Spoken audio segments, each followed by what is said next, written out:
listening to the Straight to Video podcast with Rob Lane. Now, about the South, in a certain way, I'm influenced in whatever I say by the fact that I innately love the South. I really truly think it's the best place in this country to live. I like the people. People are kinder, more, and we are certainly better raised than most of the people I've met from other parts of the country. The things we like, we really go after. And it's not generally mechanized, what is that word? Industrial? Yeah, industrialized, technological things. Not so much as, you were showing a picture this morning, and I'm particularly moved by hands. People's hands doing things. Or if you look at the hands of old ladies, they'll tell you more about that lady's life than a little bit. It's said that women's hands in particular show their age and what their life has been like more than anything else about them. And I just feel the South is a place of hands. It's a place of touch, of caress, of less of slapping and knocking people down. It's a softer, sweeter culture on the whole. The voice you just heard was a clip by a gentleman named Alex Haley, an American writer and author whose first book was the autobiography of Malcolm X, published in 1965.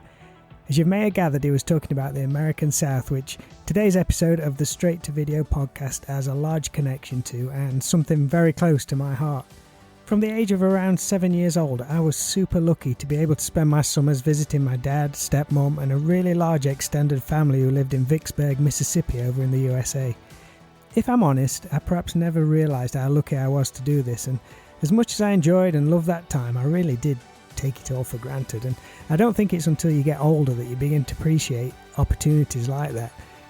I really just love watching all the cool TV shows, seeing films before anyone in the UK, renting videos, eating copious amounts of marshmallow cereal and going to the arcade in the shopping mall. Since I've got older though, I've really begun to appreciate this place a lot more and paying a little more attention to things and trying to learn stuff. One thing is for sure though, a piece of America has been a part of me for as long as I can remember. A few years ago on a Christmas trip to visit my family over there, my dad, who was a plumber, had a local call out to a gentleman who he'd known for a while called William Ferris. We travelled to his family farmhouse and realised we had a mutual love of music. I discovered that Mr. Ferris, or Bill as he insists on being called, had a deep-rooted love of the blues, and he had been documenting and capturing images, stories and recordings from people of the American South during the 1960s and 70s, ever since he was given a camera as a young boy for Christmas back in 1954. He's made the most wonderful career both as a folklorist, author and also a lecturer at the University of North Carolina. He was named by Rolling Stone magazine as one of the top 10 professors in the United States, and just last year in 2019 he became a Grammy Award winning artist for his most recent box set, Voices of Mississippi, which took the award for Best Historical Album. Yes folks, I'm talking to a Grammy Award winner. The clip at the top of the show is taken from this award winning piece of work, Voices of Mississippi, and this thing is like a treasure trove for anyone with a love of blues music or American history. It includes an incredible book and several CDs packaged in the most wonderful way. If, like me, you love the physical media of music, then you will lose your minds at this thing. Mr. Ferris, Bill, not only captured music of unknown blues artists and singers during his journey through the South, but he captured incredible images of these people, and if he met someone who could tell a great story, he would record them too. Bill's work has brought light to people who would forever have gone unnoticed had he not met them. Their stories would have never been told, and it's the most perfect tribute and document to these unique and talented people. I realise this episode may seem something of a departure to previous episodes of the Straight to Video podcast, but Bill is one of the most wonderful people I've ever met, and his story and journey is extra special. I hope you enjoy this talk.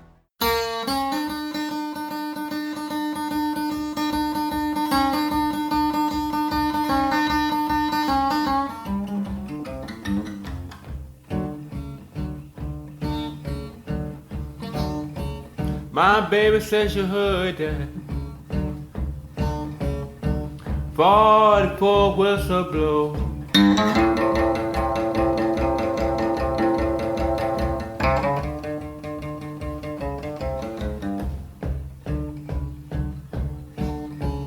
Well, it blow just like ain't gonna blow the blue no more.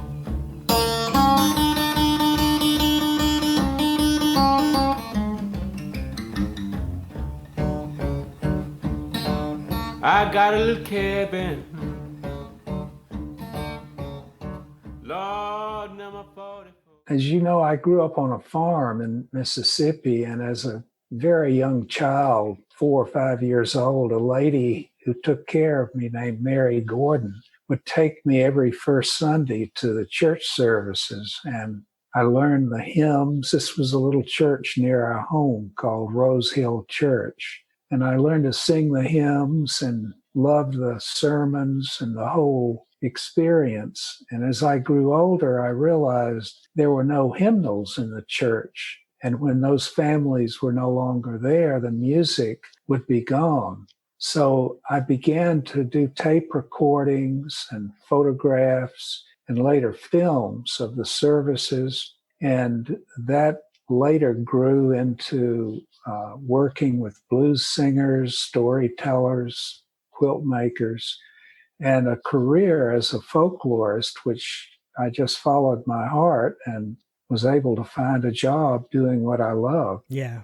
Did I read that your mother was largely responsible for keeping record of your own family history? Yes. Is that something your own family always take pride in, documenting things? You're always surrounded by it and it perhaps influenced you? Well, I never thought of it in those terms, but as I've grown older and looked at what my mother did, she kept everything. She kept letters and photographs, and she never thought of it as an archive, but her archive of our family is now here at the University of North Carolina alongside mine. And when I came here, I told her, Mother, I'm giving all my archive to the University of North Carolina. And she said, what are they going to do with all that stuff?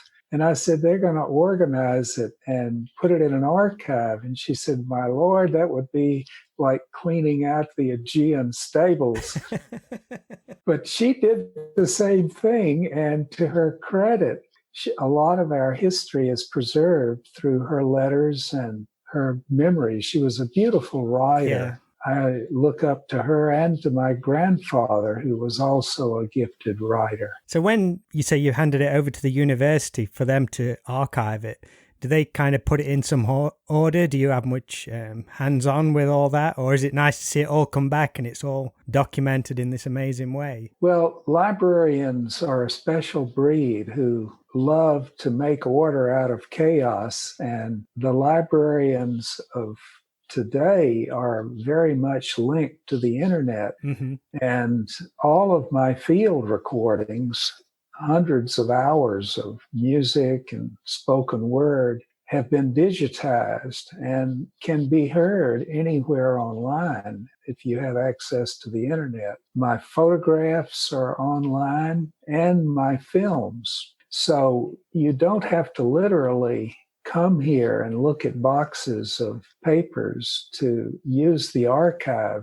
A large body of it is already scanned. And so that, to me, was a godsend. And my last 3 books and the box set, the most recent project that won 2 Grammys, could never have been done without all that digital access that the library provides. It almost must feel like a weight off your shoulders to see it all documented and all condensed. Let's call it condensed. It's quite a lot of stuff to be condensed down, but just to know that everything's in order and it's accessible.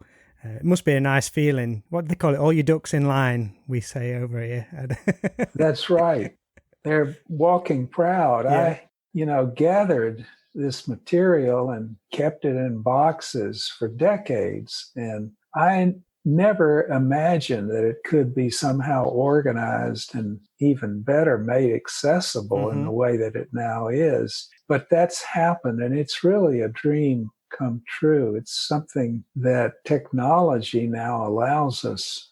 Alan Lomax had a dream of what he called the global jukebox that would put all music at the fingertips of people all over the world. Muddy Waters, Sam Cooke, every musician, especially those who had been overlooked, the folk artists, blues singers, ballad singers. And his dream is now a reality thanks to the internet. Yeah. When was it he said that? Oh, this was in the 50s. Wow. He was, thinking way ahead of his time. He had the dream, but how to realize it was decades away. That's amazing that someone had that foresight such a long time ago. And like you say, that's literally what's happening right now. Yes. What can you tell us about your very early childhood years? Because you were the eldest of 5 children, if I believe correctly. How was the dynamic between all of you? Well, we were really very isolated on this farm. We were the only white family, and there were a number of black families, and we knew those children, but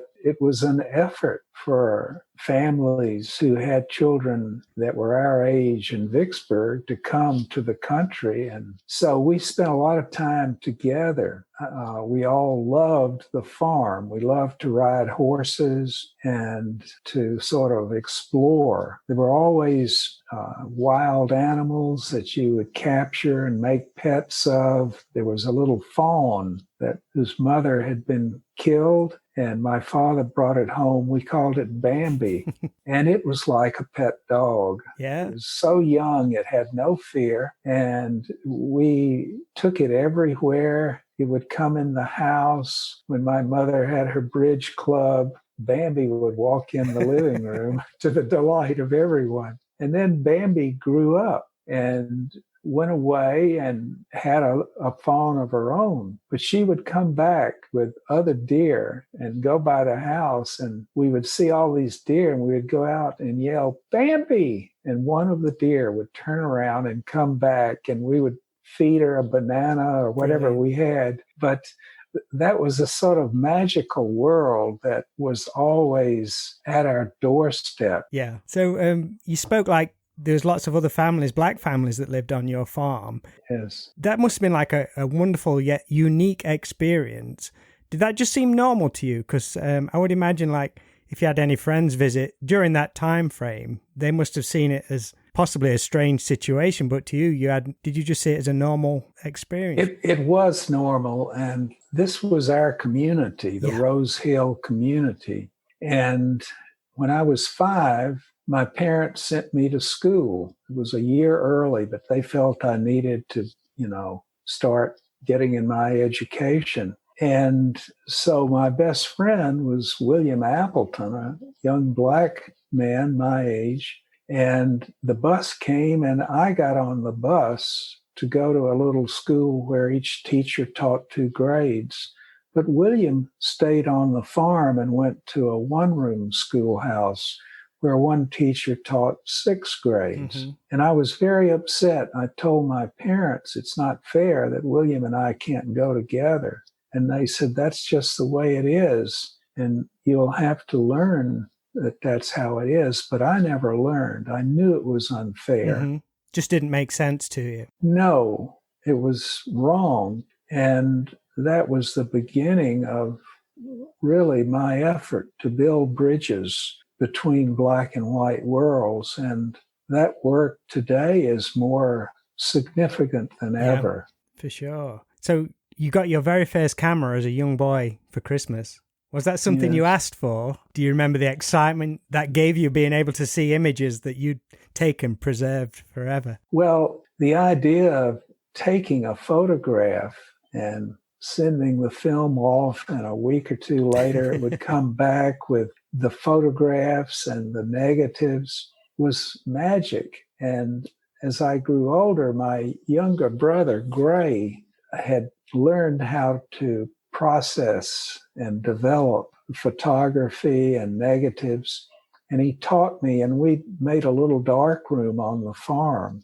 And this really was a life-changing experience because I wanted to photograph and document the people and the worlds that I was drawn to. And to be able to do that in the darkroom, see the faces start to emerge on the paper, was truly a miracle for me. And I've always loved photography and more recently film. And now with the iPhone, which virtually everyone has, we can do film and photography without having to pay for processing. I mean, it's changed life in dramatic ways. How did you learn the darkroom technique? And your brother, I mean, you couldn't search on YouTube videos on how to do that back then, for sure. My brother learned it at school. Okay. He was on the student newspaper and he was their photographer. So he would take pictures of school worlds and process and print, and that would go into the school newspaper. So when I started making my pictures, he said, well, we could do this ourselves and it would be a lot cheaper. And I couldn't imagine doing that, but he showed me and we set up this little dark room, and those were some of my best pictures when I was just starting. Have they ever been put in a book at all? I've seen some of your early ones around the farm, but early black and white ones, are they in any of the books? Yes, my early photographs are in my books, and I'm working on it. My next book will be a book of my black and white photography that will start with those early photos and really go through my life, because I've photographed at every step of my life, and that's what I'll be putting together next. So where did music actually come in, particularly your love of blues and guitar? Was your initial things at Rose Hill that perhaps gave you understanding of like the magic of music and the emotion it can bring? But I just wondered where guitar blues music came onto your radar, if you like. Well, you're right. The Rose Hill Church service was a very important musical world that touched me very early. But I also listened to the radio, and on Saturday nights, I was supposed to be asleep. I would turn the radio on very low and listen to the Grand Ole Opry. And the voice that I loved in many ways most deeply was Hank Williams, the sad tunes that he sang. And then as a teenager, I listened to a radio station from Tennessee. These were both in and around Nashville. The Grand Ole Opry was in Nashville, of course, but WLAC was near Nashville, and it broadcast blues. And it was a late night show that we would listen to when we were dating. And you would hear B.B. King and these two disc jockeys, John R. Richburg and Hossman Allen. They were both white, but they sounded black. They were hipsters back in the 50s, and they played great music. So I was listening, and not long after recording, because there were blues singers around the farm that I discovered. I just found it absolutely spellbinding to hear that music, and to be able to record and photograph and film it was my dream. And I was able to do that. I read one quote in your book, which I thought was interesting. You said that the childhood home, your farm, you've described it as like the anchor of your entire journey. But you've also mentioned that it's a place you struggle to understand even today. I wondered what you meant by that. Is that no matter how familiar you are with somewhere, there's always something new to be learned? Or I thought it was an interesting take. Joyce, in Portrait of the Artist as a Young Man, says that when he left Ireland, he fled the nets of family, politics, and religion. And I felt the same way. I would add to that list of those three, race. Mm-hmm. Every Southerner wrestles with these issues. And it's what I would call a love-hate relationship. We love the places and the people, but you also realize how deep and ingrained the issues of race and class, all of those things, as you grow up, you have to come to terms with. And for the writer, it's what they struggle with. Writers like Alice Walker and The Color Purple and William Faulkner. And in music, the music is about struggle, whether it's country music or blues or spirituals. The early spirituals were sung by the slaves, many argue as coded messages about escaping slavery. I'm going to cross the River Jordan tonight. Come with me. The Promised Land. Follow the North Star. That was heading north to freedom. Wow. So music for me was a way of reaching out to worlds that I had been denied access to growing up as a privileged white kid. I wanted to know about those worlds, and learning the blues and recording and visiting in the Mississippi Delta was in many ways a political act for me to honor the Black people with whom I was working with portraits, photographic portraits and recordings. And they would often tell me, now, if I tell you these stories, do you promise to put them out there? Because this is the way it was, and I want the world to know. And I said, you have my word. I'll tell it the way you told me. And that's what the box set and all of my books are about. It's telling the truth. Yeah, that's kind of been your philosophy throughout the whole timeline, just documenting it. Yes.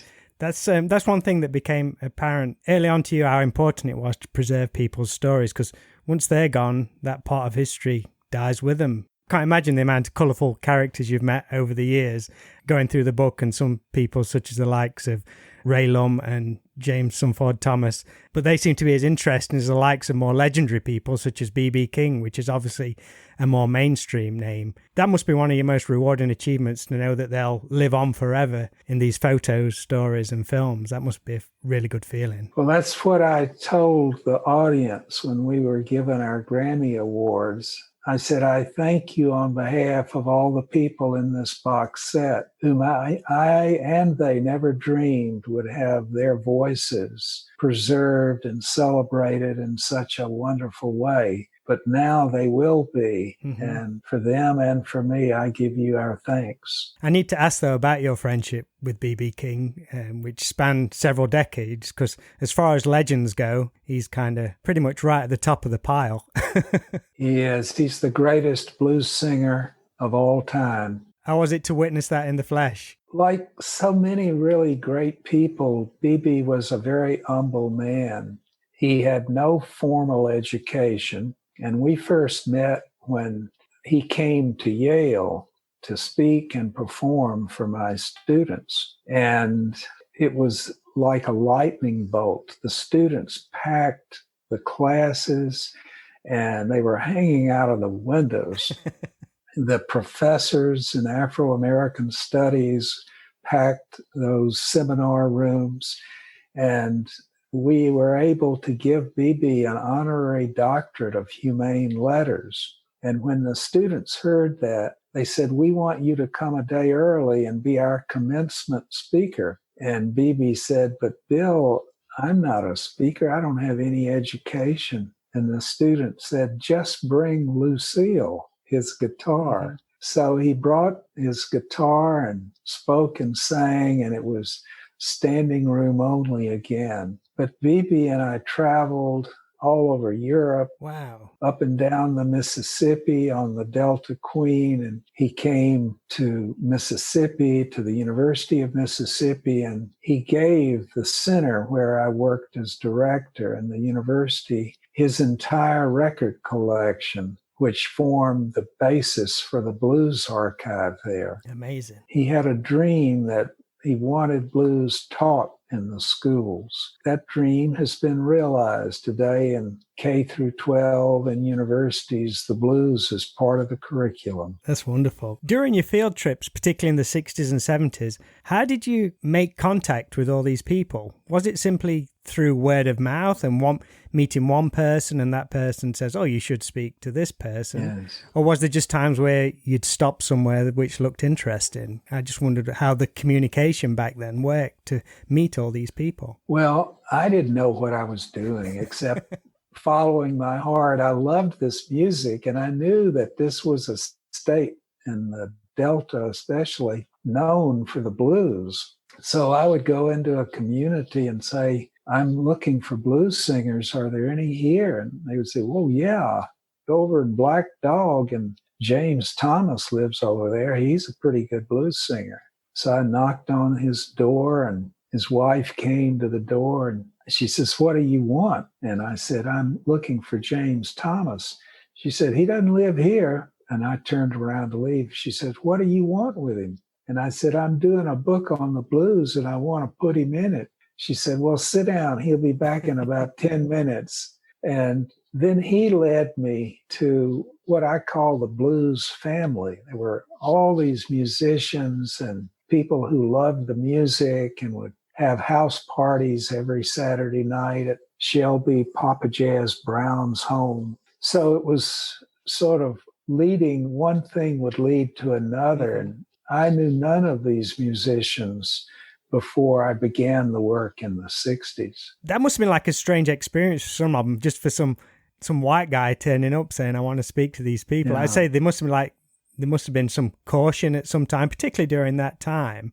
So Yes. What was it about you think that they perhaps trusted? Well, I think, first of all, it was dangerous if you were white to go into the Black community and into homes.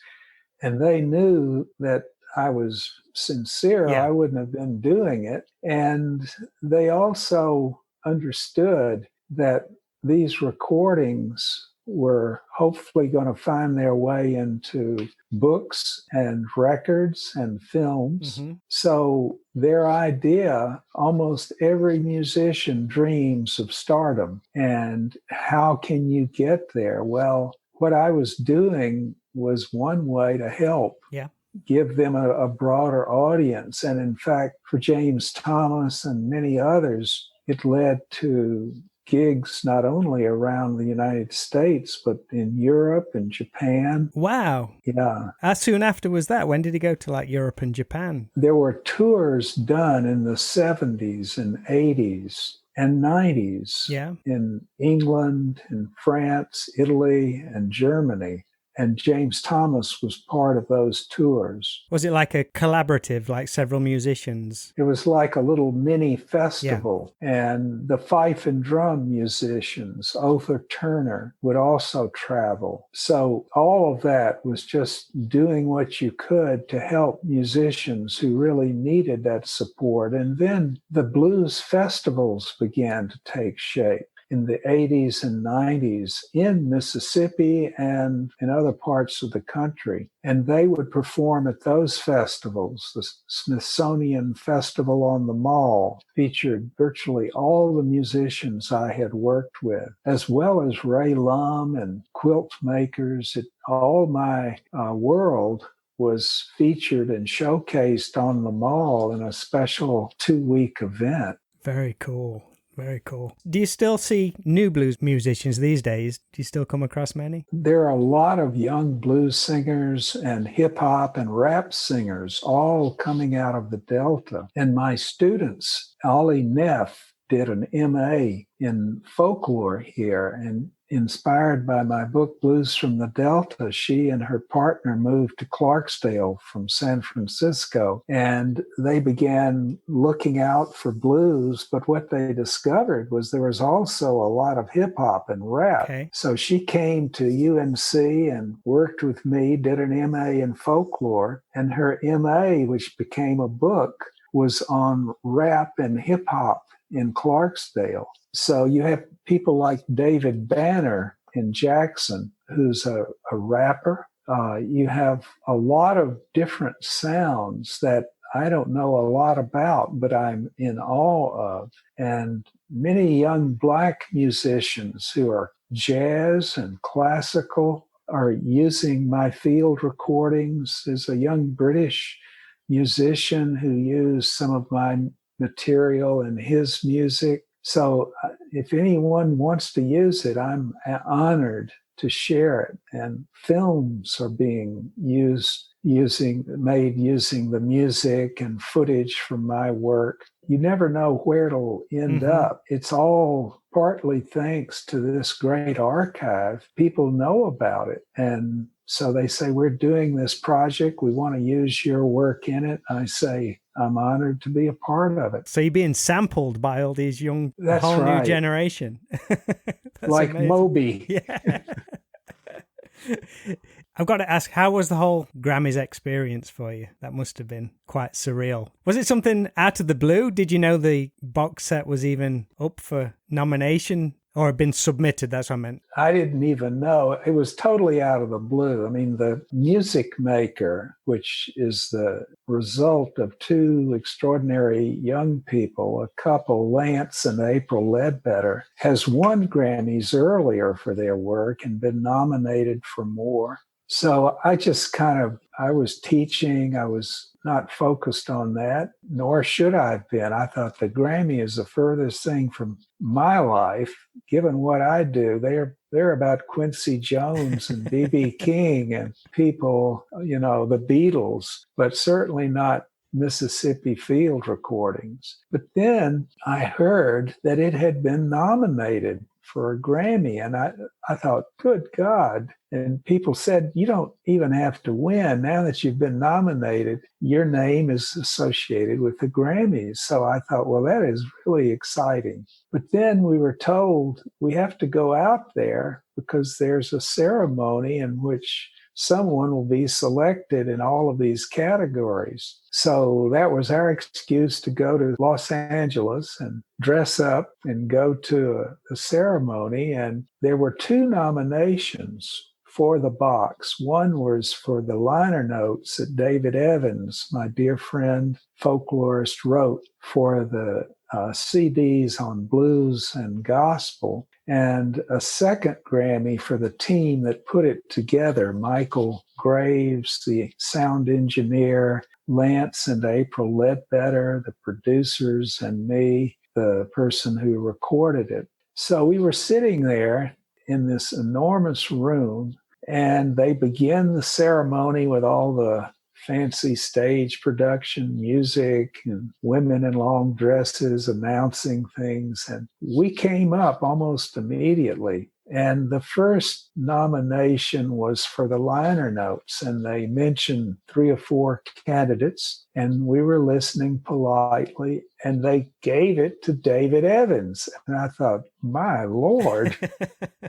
And David wasn't even there. He's won one before, and he sent his daughter out to accept it. So then they got to ours. Ours was next. And I was sitting next to my wife, Marcy, and we were all there together. She said, now don't get nervous. So I was so nervous I couldn't speak. And we were selected. And so we got up to go up on stage, and Marcy said to April, you better hold Bill's hand because he's so nervous. I don't want him to fall. So we got up there, and I had prepared remarks about 4 or 5 minutes. And the Ledbetter said, well, you're only allowed 60 seconds. So I had cut those down to very short remarks, and I had my notes. And I made, as good a presentation as I could under the circumstance. And then we were led off. They give you the beautiful Grammy Award, but it's not yours to keep. You simply get it on stage. So we were on stage for about 1.5 minutes, and then we left. And so then they take you through all these rooms where there are press people, photography people. You really feel special. And at the end of that,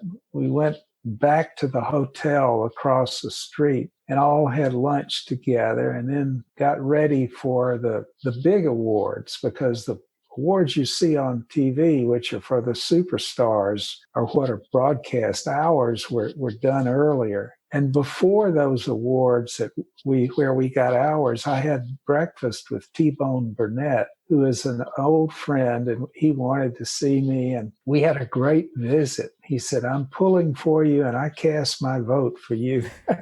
That's amazing. So it was a day to remember, and our daughter and her husband went, and we really felt very special about it. And I had a friend here, he's working on our house yesterday, and he came in and did what he had to do. as he was leaving, he said, "I have a question for you." I said, "Sure, what is it?" He said, "Can I see the Grammy Award?" I thought, that's amazing. That people would see me on the street and I didn't know. They would come up and say, "Congratulations on the Grammy." I had no idea how important a Grammy is, but it is the most important. I mean, of all the awards, it's probably the best known. Mm-hmm. It is basically like the Oscar of the music industry. It is. Yeah, definitely. And I say, like what your friend said, even if you didn't win, you've got a nomination that's synonymous with it. So it's still an acknowledgement, tip of the hat. And then you go and win it as well. So. Yeah. So to kind of wrap things up and try and bring it kind of full circle, you've spent your entire life documenting other people's stories, and in that you've perhaps unintentionally created your own very unique story. Would you ever consider putting that into words and perhaps expanding on memories that are perhaps only touched about in your other writings? I would. And in fact, I have a little file in my drawer here called Memoir, and I will wake up at night or get a thought about a story of my life and something that's happened to me. And so that's kind of the next big project. Mm-hmm. And I've been putting it off for years because I didn't think it was anything people would be interested in. But as I think back on my life and the worlds of the farm where I grew up, it's quite a journey. It was unique in many ways. And my parents and the families there are people that I want to honor them and use this as a way of saying thanks for what you did for me and my siblings. Yeah, for sure. That'd be wonderful. Because I said throughout your other book, there's kind of like little snippets of it. There's like little drops which are kind of lead you to tell other people's stories. But it would be perhaps nice if you just expand on yours as well, because that's a story on its own, which I think will be wonderful. That's right. So thank you very much for that. That was great. I really appreciate you taking the time to speak to me on this one. Well, I have to say what a pleasure it is to know you and your family. And your father has been such an important part of my family's life, and he led to our meeting. And I want to thank you and your dad for being friends of our family. Anytime I can be of help, Rob, you just let me know. Thanks ever so much. It's been lovely to speak to you, Bill. You too. All righty. You take care and enjoy the rest of your day. You too. Bye-bye. Bye-bye. And I do what I want to. Ain't gonna wear my 44 no more.